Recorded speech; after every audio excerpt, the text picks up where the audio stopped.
Moral hazard and adverse selection, asymmetric information की type से इनको समझते हैं। देखिए मोरल हैजर्ड में ये रहता है कि पार्टी कॉन्ट्रैक्ट में एंटर करने के बाद या ट्रांजैक्शन के बाद अपना बिहेवियर चेंज कर लेती है। अब मोरल हैजर्ड नाम से क्लियर हो रहा है नैतिकता का खंडन, मतलब after entering into contract one party जो है वो अपने बिहेवियर को चेंज कर लेती है। एग्जाम्पल के तौर पर हम इंश्योरेंस की एग्जाम्पल लेते हैं, तो जब हम इंश्योरेंस करवा लेते हैं, अपना हेल्थ इंश्योरेंस करवा लेते हैं, है ना, तो थोड़ा केयरलेस हो जाते हैं इन चीजों की तरफ कि हेल्थ चेकअप्स नहीं करवाने या कुछ, है ना, कि हमको पता है कि सारा क्लेम जो है वो इंश्योरेंस कंपनी जो है वो पे करेगी। इसी तरह आपने कार की इंश्योरेंस करवाई हुई है, थोड़ा बहुत रेकलेसली भी कर लें कोई दिक्कत नहीं, क्योंकि सारा क्लेम तो इंश्योरेंस कंपनी पे करेगी, है ना।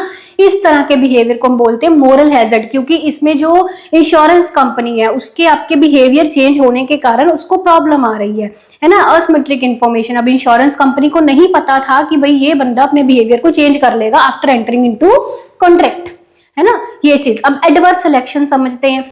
एडवर्स सिलेक्शन में क्या होता है कि कॉन्ट्रैक्ट में एंटर होने से पहले जो पार्टी है वो चीजें हाइड कर रही है, छुपा रही है ना। जैसे एग्जांपल के तौर पर जो ऐसे पर्सन्स होते हैं जिनको हेल्थ का रिस्क ज्यादा होता है या जिनको कोई हेल्थ इश्यू होता है, प्रॉब्लम होता है, वो हेल्थ इंश्योरेंस ज्यादा बाय कर रहे हैं, है ना। तो इसमें अब इंश्योरेंस कंपनी जो है उसको नहीं पता कि भाई ये पर्सन पहले से ही बीमार है या ऐसा कुछ, है ना, तो उसका नुकसान इंश्योरेंस कंपनी को है। इंश्योरेंस कंपनी यहाँ पे असिमेट्रिक इन्फॉर्मेशन में रह रही है। सो मींस हाई रिस्क इंडिविजुअल जो हैं वो ज्यादा उनके चांसेस रहते हैं कि वो इंश्योरेंस को बाय करें देन लेस रिस्क इंडिविजुअल्स की बजाय।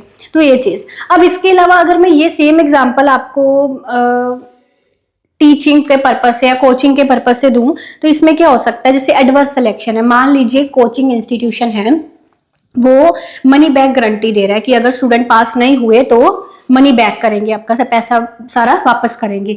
तो इसमें चांसेस ज्यादा है कि ऐसे स्टूडेंट जिनको पता है कि भाई हम फेल हो जाएंगे, है ना, ये स्टूडेंट ज्यादा इनरोल करेंगे इसमें, है ना, ये वाले बच्चे ज्यादा इनरोल करेंगे इसमें कि उनको पता है कि भाई हमारे फेल होने के चांसेस हैं। अब ये बच्चे ज्यादा इनरोल करेंगे तो इससे जो कोचिंग इंस्टीट्यूट है उसको नुकसान है, बिकॉज उसको तो नहीं पता था, असिमेट्रिक इन्फॉर्मेशन है ना।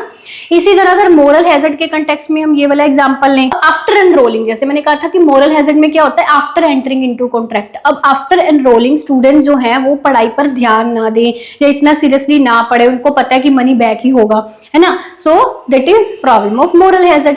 तो ये आपको आई थिंक दोनों चीजें अच्छे से समझ आ गई हैं। अच्छी लगी वीडियो तो दूसरों के साथ शेयर करिएगा। ऐसे और कंसेप्ट से समझने के लिए इकोनॉमिक्स के चैनल को सब्सक्राइब कर लीजिए और हमारे डिटेल्ड कोर्सेज में एनरोल करने के लिए एप्लीकेशन को डाउनलोड कर लीजिए। Thank you.